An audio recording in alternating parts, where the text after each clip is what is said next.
I just got one little thingy to do. Yeah, no worries. We're kind of finishing up on the scripts here on our Okay. side, so take your time. Okay. All right. Um, one of my listings, I got 8 offers. Oh my Nice. God! I brag about you having multiple offers, but I didn't. Jeez. And there were 100 people at the open house. Damn. And some idiot that showed after left a food wrapper in the house. Ugh. You know, I guess life gives us a little bit of everything, but 100 people, 8 offers. I guess I guess I'm finally convinced you know what you're doing. You If know, you weren't before. I've never been sure before, but now I'm convinced. Okay, so I just have to give him a hard copy of this and I'll be right back. Nope, that's fine. Okay. It was fun. Okay.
Okay.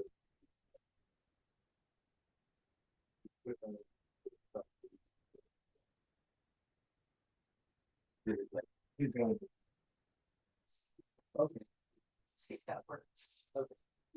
We have to get it done before closing. Thank you. What's your day? I'll let you know as soon as I hear. What's that? I'll let you know. They have Oh. to sign the counter and then we're good. Good. A lot will be fine. Thank you very much. Thank you. Bye-bye.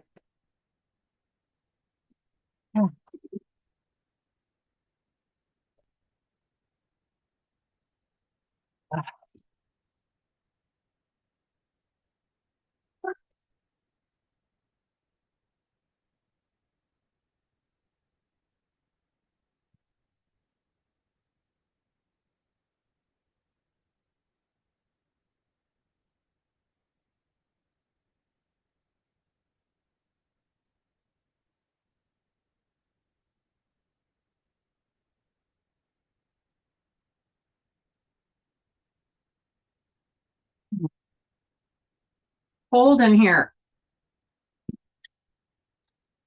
I'm sorry, Barb. You got to find a blanket or something? Huh? I said you got to find a blanket or something. I've got a To lay space across your heater. lap, or- I have a space heater right by myself. True story. A friend of mine is in Texas now. Her name's Darcy, and she used to be like probably the number 2 person in sales here. And she had an office that had a huge, the whole side of the office was all windows facing out. And so when it was cold, it was always cold in there. She'd make me coffee in the morning before I did my show. I'd go in to talk to her, and she had one of those little fans that's like about 8 inches by 8 inches, except it blew hot air. She'd be sitting in there with that thing on her lap while she was trying to work because she is so cold from the windows. So I'll see if I can find one of those for you and give it to you as a. Let me go grab my iPad. It's my little timer. No, I might be able to use my phone. It is whatever works for you. I was so punctual. I just blew right through. Dave is producing my show now, my daily show. And so I'm getting toward the end of it, and I'm just going along, and I'm totally in the zone, and and he's counting me down, and I'm not looking at him at all. And next thing I know, the show's over. Oh, He has a hard out because of the news at the top of the hour, and so you just cut him can't off, even huh? well, I can't even manually override it. Yeah, and Oh. the computer. The when they computer completely takes over. I try to explain that to people, and they're like, "Well, can't they give you a little?" And I'm like, "No, this is how everything is set up on all of the stations. It's been that way forever. When I say I have no flexibility, I have no flexibility, which is why it's so egregious when you just keep talking and then you're cut off at the end of it. But it is what it is. I think it's the fun of live radio, personally. It So, is. Yeah. And I just, Yeah. people, well, because we stream as well, so people are probably just sitting at home going, "He's off the air. He just keeps yapping and yapping and yapping." They're really enjoying it. I They're like getting inside I baseball. still, I know, I still, and what we do now is we leave the stream up for the whole time. So Yeah. people in the breaks can see me, talking to him or getting something to drink or whatever. I think it just adds a little bit of a, I don't know, peek behind the curtain or something. Yeah.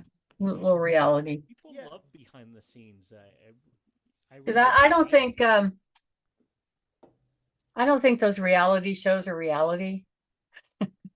Well, you know what? They're not. And a lot of it they script even the parts that are supposed to be off camera, and Yeah. And you know why?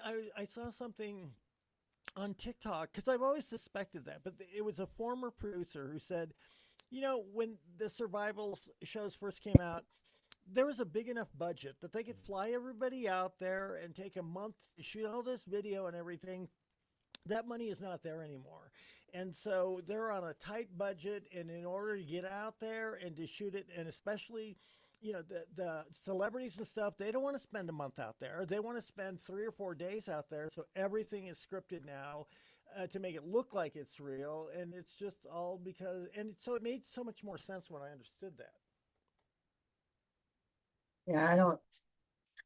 Hmm. I would be a terrible actress. I always say everything different every time.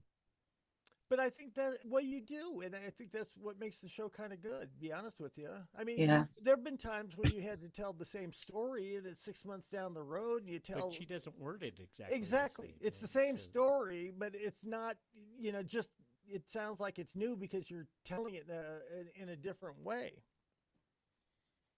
or Yeah. something. Trying to remember all the stories. There's so many of them. well, especially now that you're doing Yeah. a book. Yeah. I keep note of it because I'm like, oh, I forgot about that one. I was Well, and you know what? And you do have to keep good notes. Just put it on your phone whenever you get a chance. When I was in television, probably over the time I was in television, there were at least 3 people who said they were writing a book on what it's like behind the scenes in television. And they would tell me this anecdote, that anecdote, whatever. And it was interesting, but they never finished the book. And part of it, and I asked them, years later when I was out of television, and they're like, well, because I didn't write everything down at the time, so I forgot this story or that story or whatever. And I'm like, well, it's easier just to dictate something on your phone now. yeah, I started jotting down in the notes section, but I think I'm going to have AI go over all of the show notes, Right. listen to the script or read the scripts and the ones that I have recorded and pick up stuff. So Wow.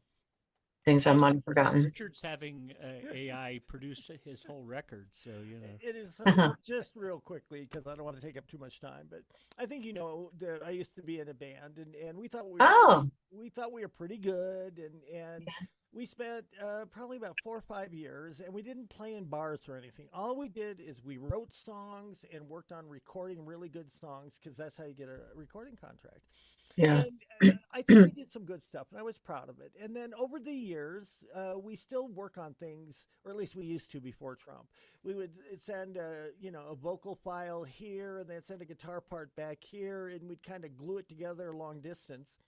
And that worked fine until Trump. And then probably the most important person out of the band, there were 6 people. The lead singer and lead guitar player, best musician all the way around. He can't stand Trump, so we can no longer work with each other, of course, because It's you that can't. bad, huh? Yeah, you just can't say, well, we didn't get together based on politics. We got together because we like the same music. So we had a bunch of songs that have been left over. We did a demo of them, 20, 25 years ago, and never got around to finish it because of all of this. So the engineer here at the station shows me this AI app for music. And there's a lot of different ways you can do things, but one of the things is you can take some music that you already have and then put it in there, and then it'll add backing voices and some guitars and stuff like that. And right before you came on, in between my show and this, I put just the skeleton of a song that we had worked on, and I was just listening to it. I don't know if it's any good or not, but it was amazing how much AI can do. It's almost chilling how much Incredible. AI can do. It's kind of scary, Yeah. like they can take. I was watching one last week of the guy that runs all my virtual assistants, and he did some AI videos where they just I don't know how it happened, but it created a video of him talking, and Wow. it looked real. It's just crazy. And this is just the Yeah, I know. beginning. It's kind of scary. This is the beginning. I don't have that good of a voice or anything like that, but I can tell you, if I had like a rock star voice and then all of a sudden I died and I was as popular as Rush, I'm surprised somebody hasn't gone back and redone Rush and taken what he talked about that was still timely now Yeah, and used AI to recreate him talking about something now and tried to market that through his estate or something. yeah, he was so smart. And Okay, I'm ready funny. to go. How about you, Barb? Yeah, I'm ready. Ready or not, as they say. I'll count us down in three, two, one. Hi, I'm Richard Randall, and welcome to Your Real Estate Voice with Barb Schlinker, the owner of Your Home Sold Guaranteed Realty. This is the weekly radio show that informs and educates you on how to buy or sell real estate with Colorado's Real Estate Authority, Barb Schlinker. Barb is a retired Navy veteran. Barb is an author. Barb's a pilot. And Barb and her team enjoy all that Colorado and the Front Range have to offer. Barb, always great to be talking with you. Now, we air your real estate voice every Saturday. If you can't listen to the entire show, it is always available on Barb's site, barbhasthebuyers.com, or search for it on all of the popular podcast platforms like iHeartRadio. Every week, your real estate voice covers great information about the housing market and one of the largest assets most people ever have, the home. So, Barb, what are we covering today? Well, Richard, the first topic is going to be about where we think the housing market's going to go. It's weird because we're having this very strong disconnect between what's happening and what the experts are saying is going to happen into the future. And the numbers obviously don't lie. If you look back on the last 6 months, just in the Front Range area, typically the prices dropped a good 5%, anywhere from 3 to 5%.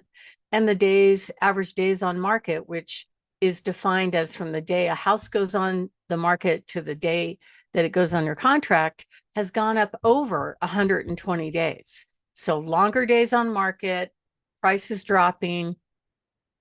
Does that mean it's going to be a bad year in real estate? No, I don't think so. And what I'm going to be able to show you is a survey that indicates that the buyers are ready to jump in if the houses get more affordable. So we'll talk about that. And then the next topic is going to be how to really figure out what a home will sell for this year. I think more than half of the home sellers with their agents get that wrong. That's why most people are having to reduce their price after going on the market. So we'll talk a little bit about pricing and what works and what doesn't work. And a lot of people think it's a bad market, but just last weekend, I had an open house. I had over 100 people there in 1 hour, and I just presented 8 offers to the seller. So it just depends on how it's presented to the market to make it work. The third topic we're going to talk about is why would a buyer pay more than asking price, even in this market? So we'll maybe use that as an example and just talk about what would make a buyer throw their best hat in the ring. Right. And we'll go over some scenarios. And it really doesn't matter about the home's condition. It all comes back to that one important P in the 4 Ps of the process, which is pricing. And the last topic is going to be a bit controversial, but I have fun with it, is what do buyer agents really do? What are they hoping for when they ask for 3%, right? And what are they doing? It's not the amount of commission that an agent makes is really not tied to how well they do, right? It should be tied to how well they perform. It should be tied to what value they bring to the buyer. And that's why more and more and more these days, I'm getting buyers to call me directly that say, I don't want to be represented by an agent. I've got my own thing. I know what I'm doing. I don't need them. So there is a way to turn that around. We know how to do it. And we'll talk a little bit about what's going on with the whole commission thing, which is a very controversial topic. And as always, I love covering my hot new listings. Richard? So, Barb, with the real estate market starting to cool off a little bit, although it's not cooling off for you with that showing, many people in the market are saying that buyers have got an advantage in the market, but you're getting mixed signals from some of these so-called experts. What are you seeing in the housing market? I think buyers want to buy. I think there's a lot of pent-up demand in this area. It's a great place to live. It's a beautiful weather. It's a beautiful location.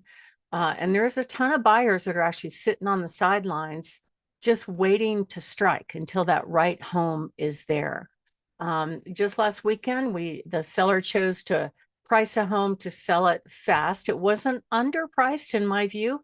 Had we priced that home at what the similar sales indicated, I think the buyer response would have been far less interested. It'd have been like, whatever, just another house. But because he priced it very realistically, we had fabulous attendance, 100 people at the 1 hour open house.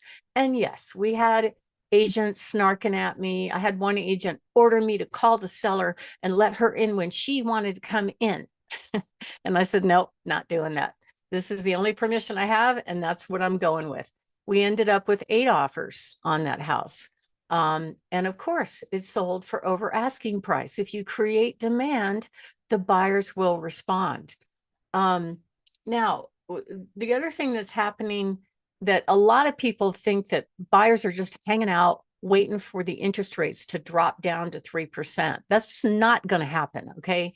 The reason we had 2 and 3% interest rates back 5-6 years ago is because the government was paying down the interest rates in order to hold them artificially down to boost the housing market. So it was really government intervention that caused that. But rates right now are not that bad. Conventional is in the low 6s. The VA loan and the FHA loans are in the mid 5s. They have been steady as you go now since last year, probably February, March. They haven't changed very much. Now, it could be in the future when we get a new Fed, we might see the rates come down a little bit more. I don't know.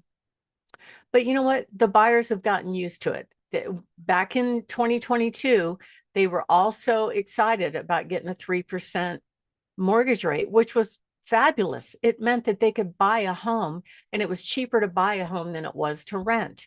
But now the rates are about double that, and buyers have gotten used to it, and they're adjusting to it. At the same time, the home prices are adjusting to kind of boost that buyer demand to some extent. Some sellers are actually going on the market and pricing their home properly and making it sell quickly.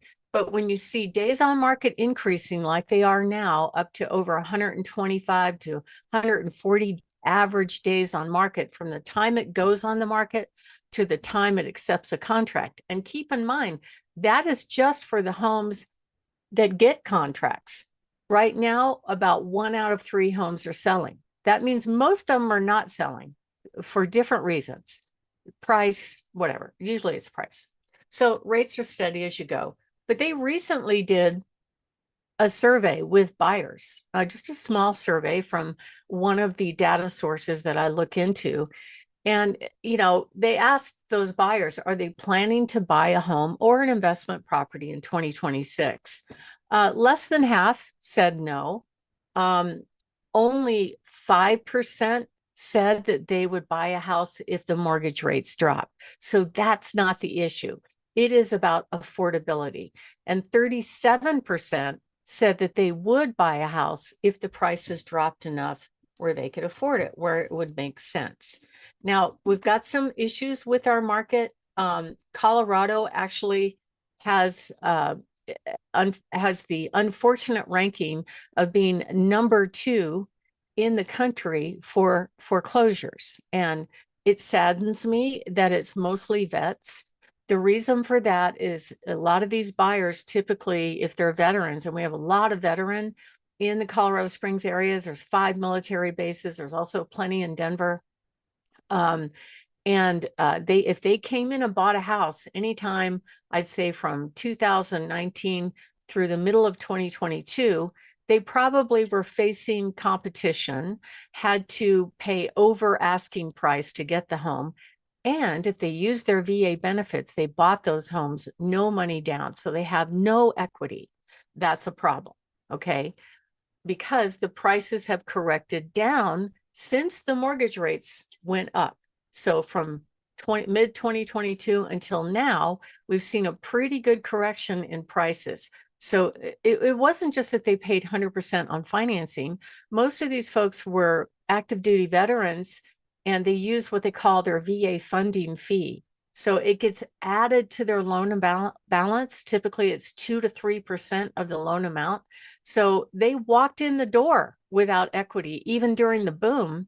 And now the prices went down from there. So if those military folks are facing transfer, if they have to sell for whatever reason, they're in trouble. They're upside down.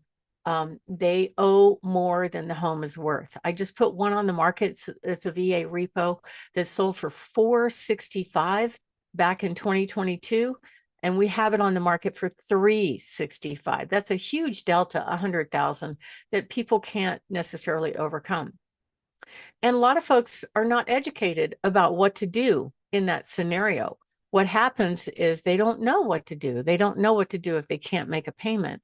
And typically, they'll either just let it go back to foreclosure or they'll maybe try a short sale. Both of those are kind of not the best thing for their credit. It means that they're not going to be able to buy a house for 4 years, but that's just the nature of the market. You have to stick with it, try to rent it if you can avoid foreclosure, but unfortunately, it's a growth thing in our business right now. My name is Barb Schlinker. I'm the broker owner of Your Home Sold Guaranteed Realty and the host of this show, Your Real Estate Voice.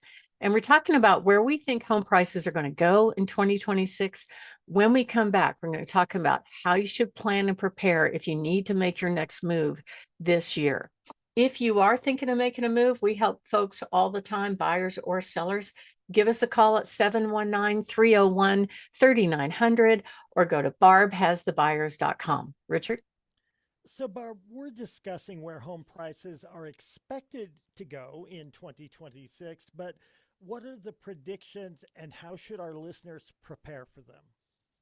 Well, preparation's a key thing. I think the folks that just got 8 offers on their house and had 100 people at their open house was because they properly prepared the home. They had it as a rental.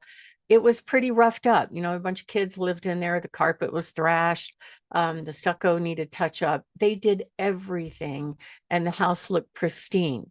And so, in a buyer's mind, a home is priced right, where the buyer can go in.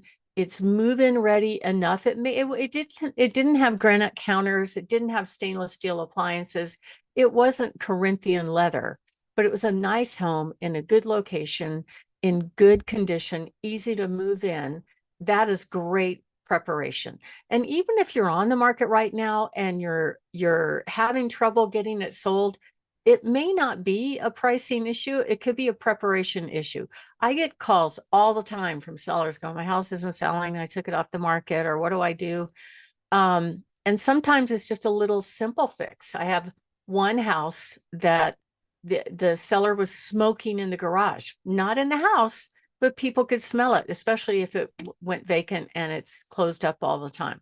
So they corrected that. Now they're getting offers. Pricing is absolutely the most pivotal factor when it comes to getting a home sold. There is a sweet spot for every home. We know how to do that. And it's also very important to make sure the home is properly promoted. I met with a seller last weekend where everything was wrong. They were missing the massive garage that can hold 10 cars. In addition to the 3-car garage, they were missing the type of floor plan. It looked cluttered. It didn't highlight the best things about it, the views. I mean, sometimes it's a marketing problem, and you have to be brutally honest. Get your closest friend or your most brutally honest family member to look at the photos and go, is this what my house really looks like in person? Because your first showing is online, and you have to make that impression, and all the stars have to align with that first showing. So if you are thinking of making a move and you want to discuss the sale, give us a call, 719-301-3900. We help sellers all the time. We sell a lot more homes than most agents, so we're actively working in the market. That expertise will help you. Just call us or go to barbhasthebuyers.com. Richard? You're listening to Your Real Estate Voice with Barb Schlinker of Your Home Sold Guaranteed Realty. If you're thinking of making a move, call Barb at 719-301-3900 or visit barbhasthebuyers.com. We'll take a short break. When we come back, we'll be discussing how to estimate what a house will sell for in 2026. Stay tuned for that. There you go. Give me just a second. I'm going to go get my iPad. My phone times out. And I'm like, oh, where am I at in the timing? Mine does that too. Ugh.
All right.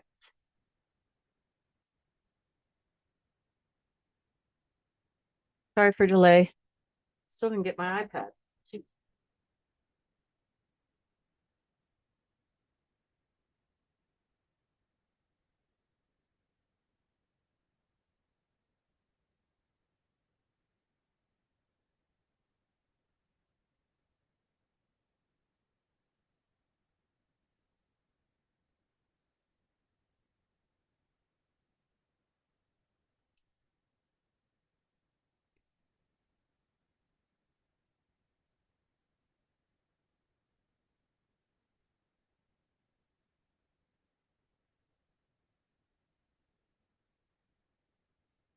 Okay.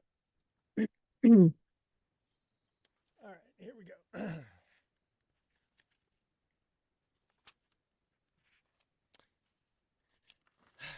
I'm good to go. We'll count us down in 3, 2, 1.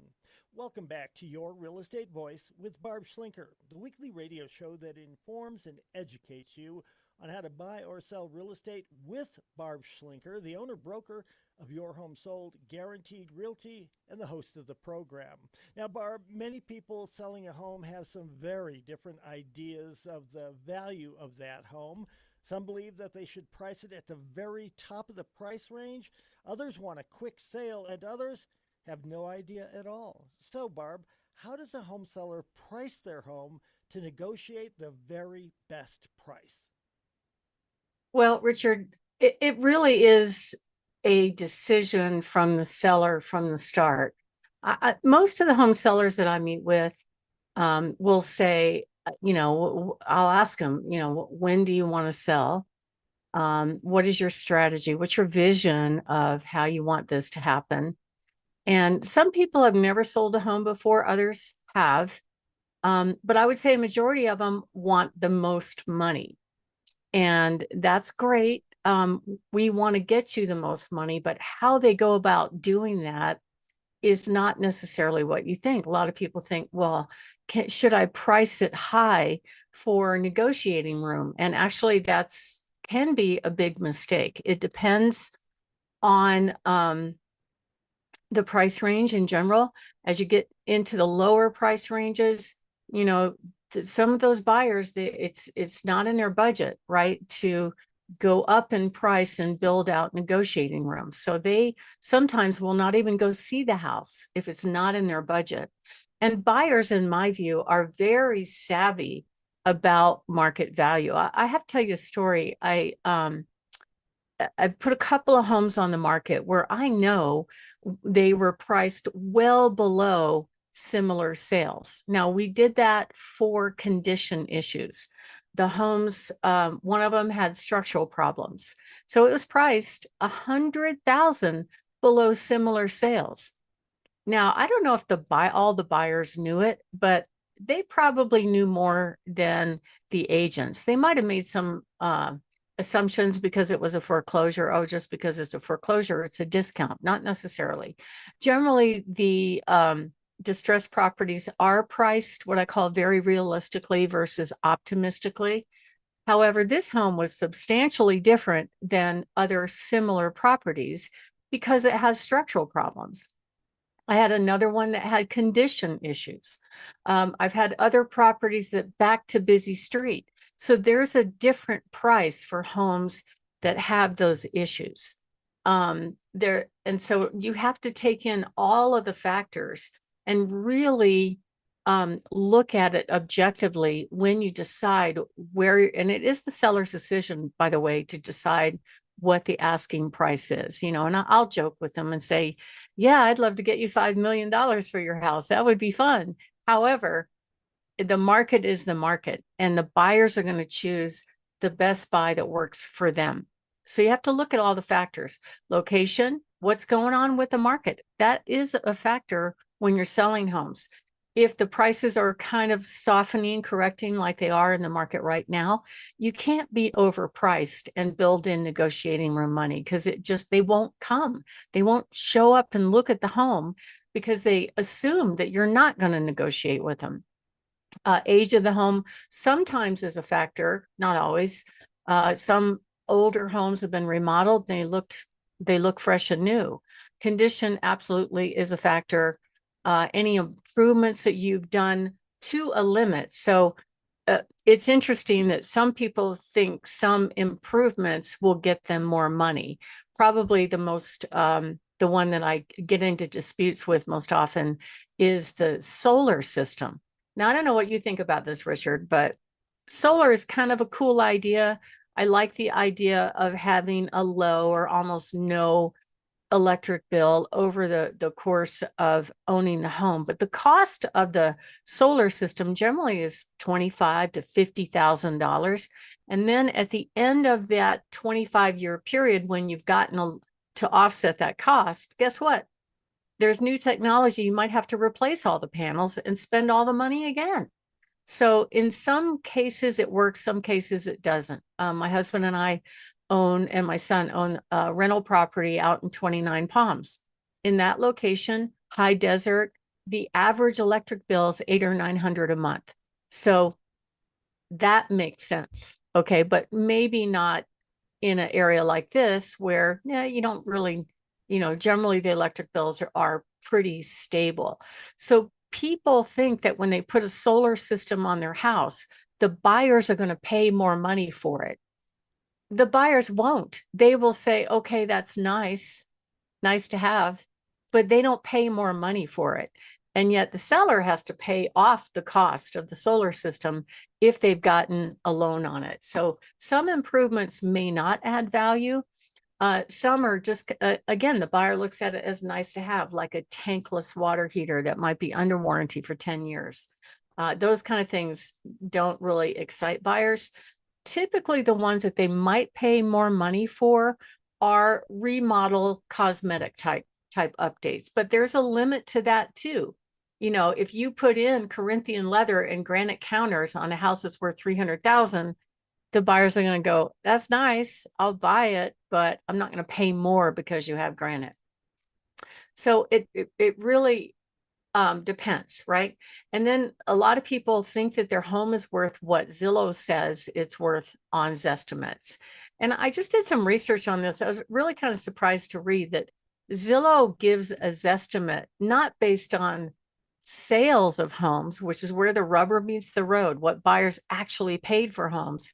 They're basing their Zestimate or their opinion of value on the current available homes for sale, right?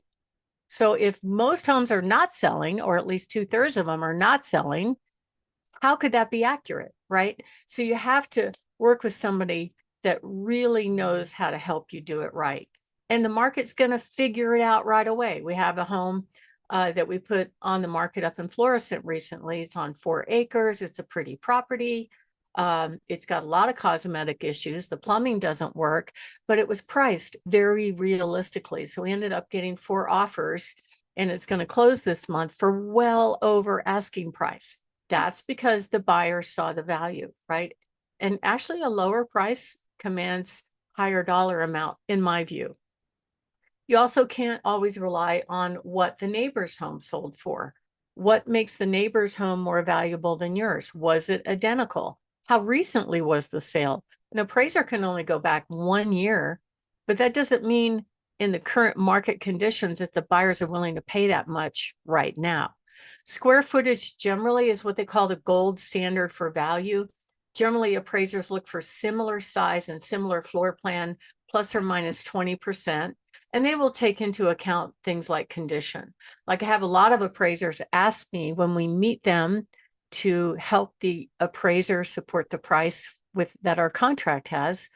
They will ask, have there been any improvements done in the last 5 years? That's important to them because that tells me the house is being well maintained. So really home value is not what the agent says it's worth, not what the seller says it's worth.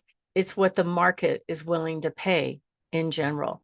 So it's really important for a home seller to pick somebody that knows the market, that's actively selling in the market, that understands the trends, because the trends have a lot to do with what your strategy is to price the home right now in this current market. And not much of the sales data is up on Zillow. So it's always important to manage proper expectations about where you think a home will go. But the market's going to tell you immediately. If a home is priced too high, guess what? They're not coming. They won't show up. So you'll be able to tell by the market activity whether or not you priced it right. All sellers want the most money that they can get, and all buyers want to get the best home in their budget, right? And so there's a way to make that happen. And many sellers search in different increments, like 50 or 100,000. They're looking for the best deal.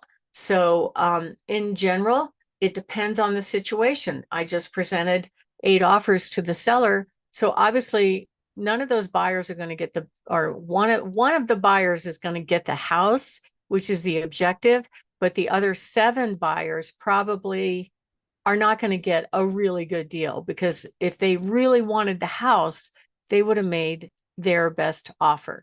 And one little tidbit that I want to recommend that I think is important is there are a lot of agents running around out there saying, oh, it's a buyer's market, and lowball it and ask them for 15 or 20 or 30,000. I got one yesterday, $30,000. They wanted the seller to pay 30,000 of their closing costs. That's a lot of money. Okay. And it's because their agents are telling them the market's supposedly a buyer's market. Don't be offended. Go ahead and entertain that offer. Give them a counter that you will accept. And if you don't want to counter, or if it doesn't work, that's fine. But just work with them. It could be that while you're dilly-dallying around, you'll get another offer, and then you'll have a bidding war, which is really fun. So if you are thinking of making a move, we help home sellers all the time decide on pricing. And we've done really well at it. So give us a call at 719-301-3900, or go to barbhasthebuyers.com. When we come back, we're going to talk about how to avoid those selling mistakes. And we'll talk a little bit about negotiations, because they're really important. Richard? You're listening to Your Real Estate Voice with Barb Schlinker of Your Home Sold Guaranteed Realty. She's the host of the program. You can reach her at 719-301-3900. So, Barb, what are some other things that a home seller can do to properly get their home sold in a reasonable time period? Well, if you do get multiple offers, that means that you priced it right, and there's more than one buyer at the same time interested in the home. Okay, that's a good thing. And be grateful when it happens, and then just do the best you can in making the decision on which one's the best for you. It's not necessarily the highest offer that might be the one that gets the house. It could be that maybe the one that's going to close sooner, or the one that has the best financing. It could be all these things, and the seller has to make that decision. But multiple offers are definitely less common right now. And I struggle. I have fun with the agents. If I kind of hold them back and try to get the buyers to look at it all at the same time, they get mad at me. They'll call and complain and say, I'm not being ethical. I'm not letting them in when they want to get in. But, it's the strategy that the seller and I have decided on in advance that makes that happen. And just yesterday, I had the seller went over to check on a vacant property that they have on the market. And we had a lot of showings. We had a lot at the open house. They checked it after the open house. The next morning, there were a few more showings. And somebody actually came into the house with a food wrapper. I don't know if it's a piece of pizza or a sandwich. Okay. And left the food wrapper on the brand new carpet. Now, who does that? Right? You're not even supposed to litter outside. Isn't that against the law? I mean, humans can go without food for a month. They can't wait 10 minutes while they're looking at a house to eat. I mean, it's just unbelievable, the stuff that takes place. That's why I recommend to sellers to kind of limit, the period of when you're going to allow showings. And that way you make it work best for you. And that way you have the opportunity to check to make sure that they behave after showings. So that's part of the stuff that we help our sellers be aware of and expect to happen, because you're dealing with the public. You never know what's going to happen. Yes, they're going to litter the house. Yes, they're going to leave doors unlocked. Yes, they're going to leave lights on. Yes, they're going to leave the exact combo in the box so anybody could get in. They do all these things, right? And just be ready for it. And that's why I try to let them know that there's 6,300 agents. There's no training, there's no job description. So you want to be prepared for some of the surprises when you're letting other people come into your space. If you want to talk to us about what we do, we'll sit down and take a look at the home, give you tips on what to do to get the most money, show you all of our buyers, show up with cash offers, give you a really good idea what your home will sell for and how much you'll put in your pocket when it sells. Just give us a call at 719-301-3900 or go to barbhasthebuyers.com. Richard? You're listening to Your Real Estate Voice with Barb Schlinker of Your Home Sold Guaranteed Realty.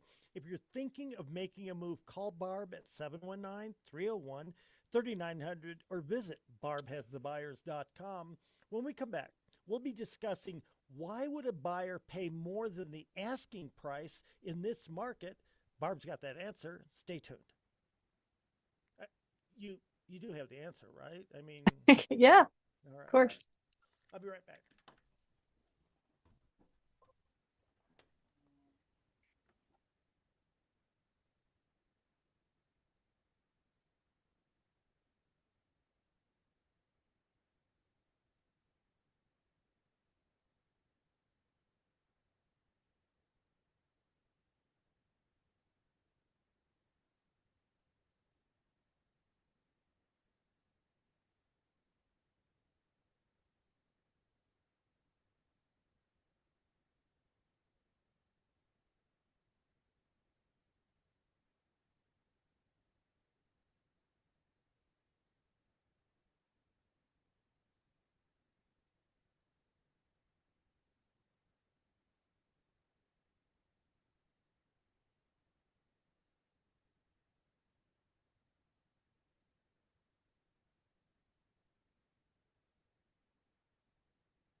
We're talking about dead mountain lions, Barb. Or mountain Dead lions. mountain lions? Well, mountain lions killing people, I guess would be more. Oh, yeah. They're hungry this year, I guess. Well, and we were just saying that but the two of them that were involved in that they killed were a year old each, and David was saying they had some indications that there may have been problems there to begin with, which does make you wonder why they hadn't either shut the trail down or done something about relocating them or whatever. But all right, I got number 3. I'm good to go. Okay. Count us down in 3, 2, 1. Welcome back to your Real Estate Voice with Barb Schlinker, host of the program, and the weekly radio show that informs and educates you on how to buy or sell real estate with Barb Schlinker, the owner-broker of Your Home Sold Guaranteed Realty. Barb, this is an unusual topic now that it's become more of a buyer's market, meaning the buyer has the advantage. Why would a buyer pay more than the asking price in this market? Well, believe it or not, Richard, there are some homes that are put on the market that represent a really good buy for the time. As an example, I was around back during the meltdown, and homes that were selling back then were the homes that were priced very, very realistically. They didn't necessarily have to be pretty, but they were priced where it looked like the best buy for the buyer at the time. So if the buyer finds out that there is competing offers, which I think it's fair for them to know.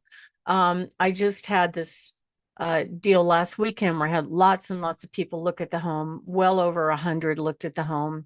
Ended up getting 8 offers, and I let them all know we have multiple offers. I sent them all the seller's disclosure so they know everything about the house that the seller does. And that way they can make a good decision about what is the best offer that works for them, right? It could be whatever offer they made was at the top of the budget. But there were other people that were capable of paying more, right? So if they really wanted to get the house, it's no longer the mission of the buyer's agent to get them the best deal. It's to get them the house. So, the best offers that we got, the amount of seller paid closing costs, which cost the seller money. Some of them limited their commission, and some of them made really good offers. So that's just how it is. And it's up to the seller to pick the best one that works for them. So we don't see bidding wars that often anymore. It's kind of fun. A lot of people use something called an escalation clause. And what that means is, and the buyer's agents will do it to kind of try to save their buyers money. So they'll say, all right, I'm willing to pay whatever the price is, $425. But if you get a competing offer, we are willing to pay $2,000 over the highest offer up to, say, $435. That's called an escalation clause. That's contingent on them seeing the other offer that proves that you got a higher offer than theirs. And then they will zoom their price up. So we could counter them at a higher price. So it's not a bad strategy for agents to deploy when you have multiple offers. But in general, you're going to see bidding wars if a home is priced right and all the stars have lined. It's priced right, it's good condition, it's a good buy, it's affordable. And that's basically what happened this last weekend. And all the buyers have no idea how much the other offers are. So I will get those questions all the time from agents. I had one last night. She goes, so you're not going to disclose how much the other offers are? I said, no, that would not be fair to the other buyers or the seller. All I can say is make your best offer. What is that number for your buyer that if somebody else pays more, they're okay with it? This is their max. That's what I would do if I was wanting to buy a house in that situation where I was facing competition. And a lot of people assume that they have to accept an offer if an offer comes in at full asking price. Well, that's not necessarily the case. I got a full asking price offer yesterday, but there was the little fine print in there that the buyer wanted the seller to pay 30,000 of their closing costs. And oh, by the way, they wanted the seller to wait for 2 months while they maybe sold their house. So no certainty in that kind of deal. And the closing costs were definitely a deal breaker. With all strategy of buying and selling, you really need a strategy. You need a plan. What is my budget? What am I comfortable with?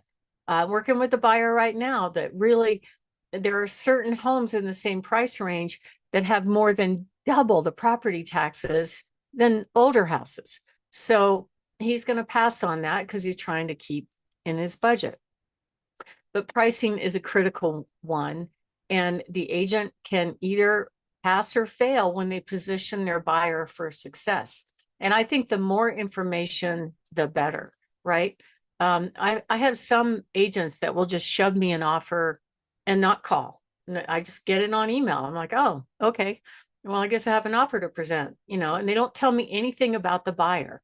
There is an emotional factor to this. Some sellers want more information because they love their neighbors and they like the idea of being able to tell their neighbors who the buyer is for their house. They also sometimes they will accept a lower offer just because they liked one buyer over the other. Has nothing to do with anything other. I mean, it's price, but let me give you this example. One of my colleagues in San Diego had this beautiful home where he put a lot of his own custom landscaping into the house. He got 2 offers. One offer came from a buyer that was the highest offer, but he said he was going to rip out the landscaping because he didn't like it. The other offer was less, but they said how much they loved the landscaping. Guess which offer they took? The lower offer, because it was more important to them that they appreciated the work that they put into the house. So you never know what the reason is for acceptance. Most of the time it's money. It could be closing date, who's closing sooner. It could be other reasons, so it's completely up to the seller. And so if you're a buyer, it's absolutely critical that if you're in that multiple offer situation, you actually do put your best foot forward. Make sure that your lender letter is ready to go. Make sure that the listing agent has time and opportunity to talk to the lender. Not every lender does all their homework. It's only 1 week of school to be a mortgage broker. And I have seen situations where I got multiple offers on a property. And I went back to the lender and looked at some of the top buyers on the list and asked the lenders, hey, can you tell me, have they already been approved through underwriting? Have you verified their income? Have you verified their tax returns? Do they have a house to sell? So really important questions that are not in the letter, right? And the answer was, well, we're halfway there. I'm like, okay, we're going to pass on this buyer and that offer because they're not prepared to buy a home. So you really have to, it's important that the agents educate the buyer to have all their ducks in a row before they make offers. That's the best case scenario, and present their buyers in the best light. I had one recently where I had 2 offers and the lender letter didn't say that they went through all those hoops, but they had done it. So when I got the lender on the phone, I'm like, but your letter doesn't say that. Well, we've already done it. I'm just like, oh God. So it's a lot of times the sellers are also don't have all the facts when they make decisions. So the best that they can do is actually prepare them to buy a house, especially if there's competition. And some of the things that will blow up contracts are contingencies, appraisals, asking for, you can actually waive the appraisal, even though you have to have one. You can waive that you're going to object over the appraisal. Having a house to sell, in most cases, is a deal breaker for sellers, unless their home is already under contract and you're past inspection. Chances are it's going to get to the finish line. That's okay.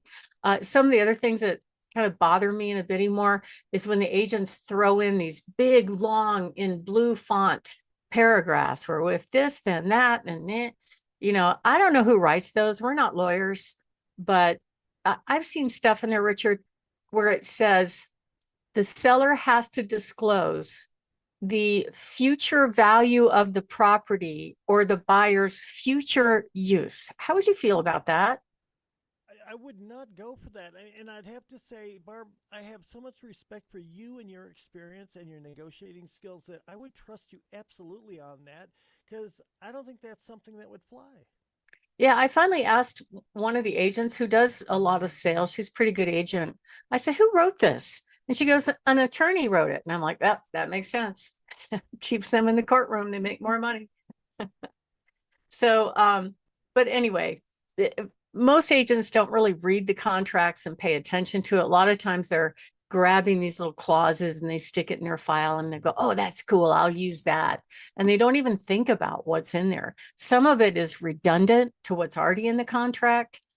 Some of it doesn't make sense at all. So at the end of the day, if you are in a competing offer situation, you have to present your buyer in the best light. Otherwise, they might get rejected over little things like that. So if you are thinking of making a move, give us a call, 719-301-3900, or go to barbhasthebuyers.com. Richard? You're listening to Your Real Estate Voice with Barb Schlinker of Your Home Sold Guaranteed Realty. If you're thinking of selling or buying, call Barb at 719-301-3900. Now, Barb, we're talking about bidding wars and how a buyer can get an offer accepted in this hot market. What are some other things that you're seeing in the market? Well, it's my job, if I'm working for the seller, to create demand for the home. That's important. So I do that with imagery, the online presentation of the home, helping the seller to decide what's the best strategy as far as pricing, all these different things in order to create demand. Unfortunately, there's a whole bunch of forces that work against us on the demand factor, because once you go on the market and then you accept a contract, most home sellers are really happy at that point. They're thinking, all right, I'm going to the finish line, at least within 30 days. I'm going to be sold and done and moving on to my next house in life, right?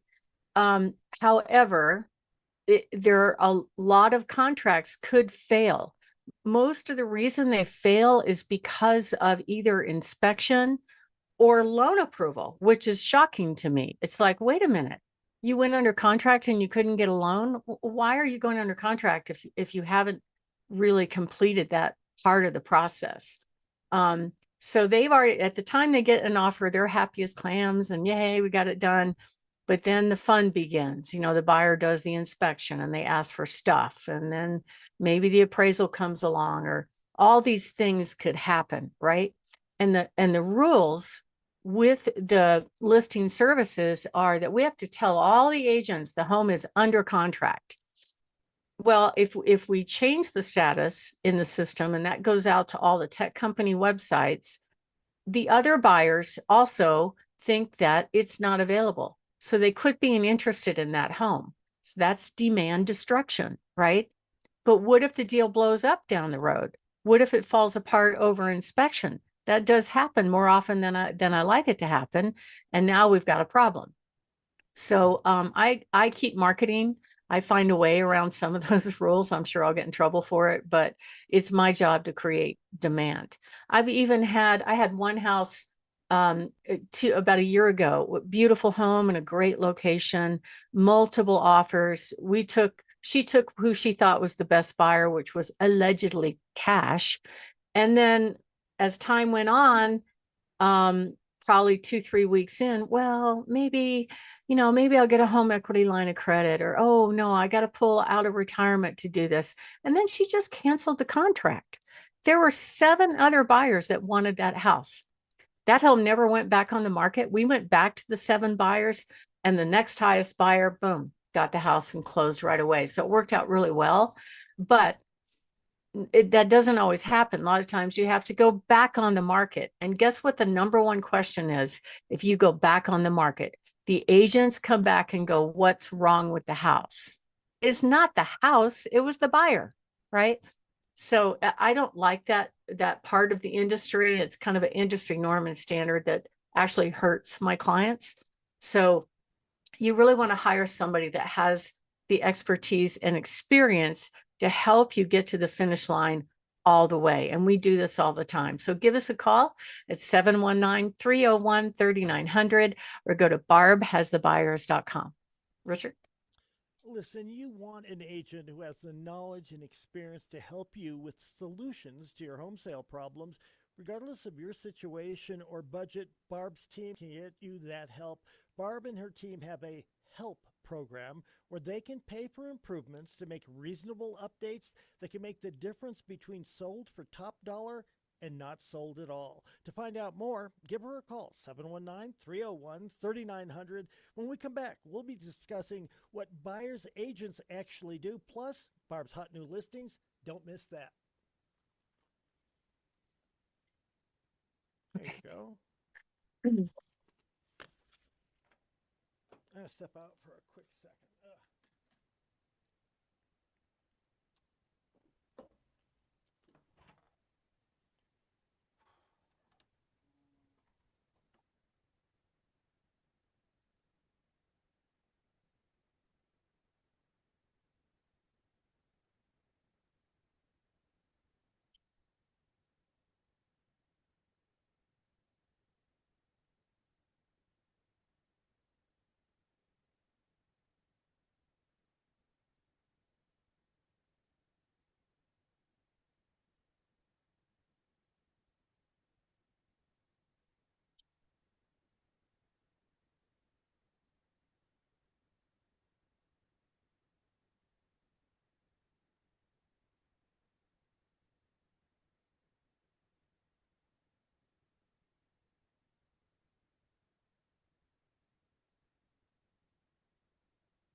Yeah, we're just a break between segments. How you doing?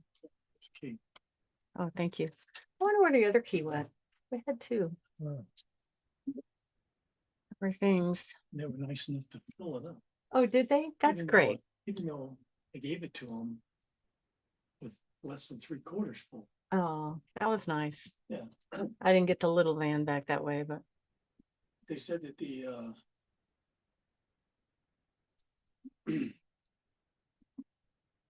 gonna leave us a good good review. review. Yeah. And Derek, the son, even asked, so what, does she want Google reviews or Yelp or what? I said, I think Google is what she likes to have. Yeah, we'll send a link. We use this software called Sotellus. So we'll send the link to them. Do you have, who is going to do it? Bob or Derek? Well, Bob was gonna do it, but Derek's just. Okay. I'll send an email. So they're happy. They like the van. Yeah, I loved it. They really appreciated the use of it. Yeah, I might get into one.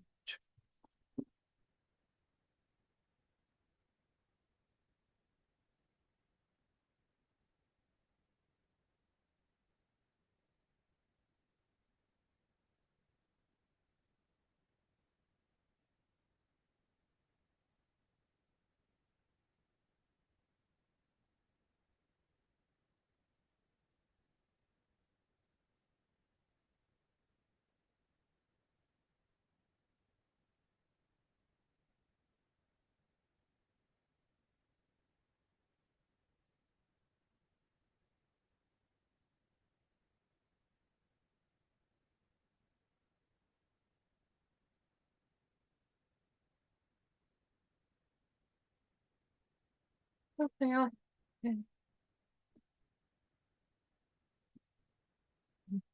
I had 8 offers on this listing on Brook Park.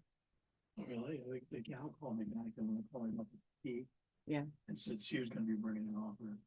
Again, I don't know why they do that. You know, she brought an offer. I told her bring the best and highest, and then she dilly-dallied around. I'm like, come on, you know. Well, what day was that, Saturday? Mm, Yeah, that's when she called me. yeah, that house, I mean, it's cosmetically very challenged, Yeah. but it's goodbye. It's got good bones, right? Yeah. Okay, back to work. Right. Make fun agents. All right, Here, here you thank- go. I'll count us down in 3, 2, 1. Welcome back to Your Real Estate Voice with Barb Schlinker, host of the program and the weekly radio show that informs and educates you on how to buy or sell real estate with Barb Schlinker, the owner broker of Your Home Sold Guaranteed Realty. Now, Barb, many times you've told us that most buyers start their search online and many will actually meet a real estate agent from that search. What do buyer's agents do these days? Well, it's interesting, Richard, because, you know, in the old days when I first started, you know, the internet was just kind of getting started. I had a website, which everybody went, wow, you have a website. Of course, I didn't know what to do with it. But here's what happened is that when everything went online, technology basically took all the listings and made them publicly available. Where before, the only way you could find out about homes for sale is you'd have to go meet with an agent and they controlled the inventory. We used to have these white phone books, you know, with one black and white picture. So it's come a long way. And that's why a lot of times you'll hear the buyers say, well, I found the house. The agent didn't find me the house. Well, that's because all of the listings are online. They assume that it's the buyer's agent to find the house, and they could still do that if they wanted to work a little harder. I've sold a bunch of homes that never hit the market before and sold them to our database of buyers because they already indicated to us they were looking for a home like that. The seller was ready to go. I want to sell fast. Let's do it. So there are situations where homes are sold that are not on the internet. And the way it works, the multiple listing service, which is basically a database of homes for sale collected by local real estate clubs. So our club is the Pikes Peak Association of Realtors. You have to be a member to put your listing in there. Well, maybe not. You don't necessarily have to be a member. You have to pay your dues, but your name won't be on your listing if you do. And then they take that software and they display it online as homes available for sale. So when everything went online back in the, whenever that was, the probably early 2000s, Realtor.com was the first website that took all the 1,500 different MLSs with their 1,500 different software, combined it as one website and displayed it for the public to find. Because like a couple years ago, we helped our son buy a home out in California. I have insider knowledge, right? And I tried to go into what I was hoping to be the public version of the MLS for that area, and I couldn't get in. I had to go to Zillow or Realtor.com or one of the tech company sites that took all these different softwares and displayed it as one website. And they're much more user-friendly than most of the local MLSs. And now I'm finding that even real estate agents that are within the market don't even read the MLS anymore. They just react to a buyer lead that they might have met or they might have paid for from the tech companies. So the system is kind of messed up. And so that's how Zillow became a $1 billion company. They did the same thing Realtor.com did. They created a better mousetrap. And so they would put these listings out there, whether they were valid or not. A buyer would raise their hand and say, hey, I want to see that home. And they would sell that buyer lead to the real estate agents that would pay them a lot of money for a handful of buyer leads in that zip code. That's how they got so rich. And they still do that to this day. Now the rules have changed a little bit. One of the rules is that technically you're supposed to have an agreement with the agent about how their fee is going to get paid prior to showing the home. But we have tested it. And guess what? If you try to throw an agreement in front of a buyer that wants to see that home that they saw on Zillow, they'll go get somebody else to do it. They're not gonna play. So it's unfortunate that these tech companies kind of trumped the whole situation. And that's basically still to this day how it works. I predict that all these little local MLSs eventually are gonna either merge or just go away. Like certain areas like the Pueblo MLS is a dinosaur and a beast. It's very difficult to work with. That's why I don't like participating in that one. But I found that if I just put my listings up on my local MLS and out on the tech company websites, the buyers are going to find it anyway. So that's one thing that really changed in our world probably in the last 20 years. And so recently a young person wrote this article that said, what do real estates really do? What do real estate agents really do anymore anyway? And the research he did is like, well, I can find homes, I can get my own financing, I could figure out the process by searching online, I know about taxes. The only thing they really do is show you homes and maybe negotiate. That was his opinion. So and he probably is right. I mean, I hear buyers even to this day will say, well, when I worked with the last agent, I was the one that found the house. In other words, what they do is they'll if they are an active agent, they might actually set up a search where they're getting homes delivered to the buyer electronically from either from the MLS or whatever website that they have, right? And they'll just go, oh, go look at it, buyer. And if you want to see it, I'm here, right? So they become kind of like overpaid door openers. And a lot of people think, a lot of agents think that the way they articulate their values by getting discounts or concessions for their seller. In fact, many of them have gone so far as to actually completely abdicate everything that I think they should be doing, tracking the contract, attending the inspection, negotiating for repairs if need be, making sure everything is going along with the process, right? But they hand it off to these unlicensed admin people called transaction coordinators and just kind of ghost you until the end. And then, oh, we don't like the way the repairs are being done. And if you don't do it our way, we're going to walk away from the closing at the finish line. So it's really frustrating because sellers often are paying the buyer's agent fee. So, and unfortunately, the public assumes that all agents are trained on things like how to sell, how to close, how to negotiate, how to market, how to provide service, how to build them into lifetime clients that refer businesses. They don't do that. A lot of them are very transactional and they're in and out on the sale and they're gone. And that's pretty sad to me. So I remember early in my career asking my broker, so how do I get business anyway? And he told me just to pick up the phone and call people on the phone book, which really is pretty much illegal anymore. But still to this day, I know real estate companies teach their agents to go knock on doors to get business. Now, would you answer a door if a real estate agent said, will you sell your house? I would not answer the door. And if I did, I'd close the door because I don't want anybody showing up to sell me anything, much less to ask something like that. There's so much fraud out there, so much, people being ripped off for their identities. I wouldn't trust somebody knocking on my door. That's crazy. Right. So up until, a little over a year ago, the agents, if they actually brought the contract that went to closing, they were entitled to whatever commission was advertised in the MLS. Now they have to actually negotiate for their fee. Most of the time they're asking the seller to pay their fee, but there's still this entitlement of whatever was negotiated, regardless of the performance, right? And so still to this day, these lawsuits are going on. So it was the listing agent commission. Now it's the buyer's agent commission. And it's not over yet.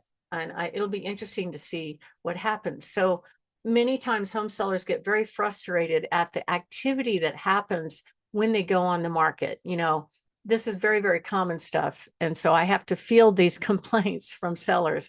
Well, the agent was late. The agent was early. The agent no showed. And I took my kids and dogs and left the house, and then they never showed and they never canceled. I've had agents leave the keys in the door. That just happened to me last week. I had another agent that left the combo right there in the box. All you had to do was flip it open and you could get in the house. A couple years back on a house that was priced very low, where we're getting showing after showing, the seller was it was an inherited home. She was asking me, how come these agents don't lock doors, or how come they don't turn the lights off? Why are they doing this? I'm like, that's my life, having to field those complaints. But I finally reached a point where I had had enough, when some agent took the key out of the digital lockbox and stuck it inside the house, in the service door, in the lock, so nobody else could get in the home. Okay. I said, that's it. We can't trust them in this house. We are going to cease showings. We're going to hold 3 open houses where we control access, and they can submit their offers. And we went on to get, I think it was 25 or 40 offers on the house, and it sold very quickly. But trusting them to go in and out, I see just consistent disrespect for other people's properties. And I can't teach them that. I'm not their mama. I'm not their broker. I was actually 10 years in the business before anybody taught me how to show a house, you know, so I don't think it's an industry norm and standard to teach common sense and good equity and good consideration for other people's stuff. So my team doesn't do that. They're trained properly. They know how to help buyers. They know how to bring benefits to the buyers that will help them get what they want. So if you are thinking of making a move, give us a call at 719-301-3900 or go to barbhasthebuyers.com. Richard? So, Barb, why do you think that there's such a huge turnover when it comes to real estate agents? Well, I think the hardest part is for the agents to find business. They assume it's just going to drop in their laps, and it doesn't. And the problem is there's just no training. Just last weekend, I asked my Marine son, I said, hey, what would it be like if your platoon had to go do a job and there was no training, no standard procedure, no nothing? He goes, it'd be a disaster. They have guns, you know, and they're teenagers with guns. So I said, well, you know, at least real estate's not dangerous, but there is no job description. There's no how-to on selling, negotiating, closing, the process, all that stuff. And unfortunately, in the previous year, Zillow told us that 71% of agents sold 0 homes. 9 out of 10 agents leave the business every 5 years, and a lot of them have other jobs. Why is that? Because the industry is not teaching them how to get business, keep business, and grow their business. And it's sad to me, but I think it's going to probably get better going forward than otherwise. I've got lots and lots of stories about that. But if you are thinking of making a move, give us a call at 719-301-3900 or go to barbhasthebuyers.com. Richard? You're listening to Your Real Estate Voice. It airs every week. Right now, we're going to talk about your hot new listings, Barb. What do you have? Well, I have a couple of homes that are owned by the Secretary of Veterans Affairs that represent really good deals. One out in Yoder on 35 acres at $199 on Danview. One up in Florissant on 2 acres at $240 on County Road 100. A beautiful townhome in the southwest part of town at $299. Great home on Meade at $325.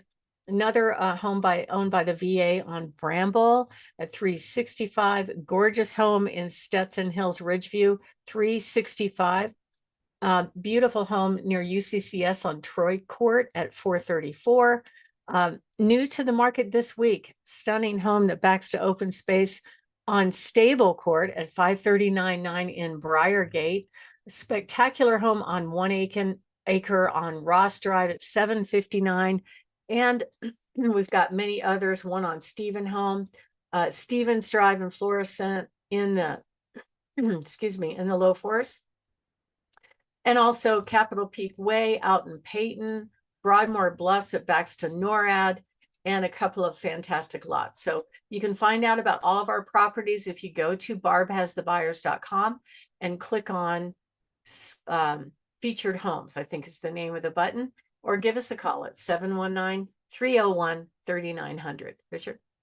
You're listening to Your Real Estate Voice, airs every Saturday. And if you're thinking of making a move, call Barb at 719-301-3900 or visit barbhasthebuyers.com. You can see replays of the show on Barb's YouTube channel, Barb Schlinker, or listen to the podcast on all of the popular platforms like Apple Podcast, iHeartRadio, many, many others.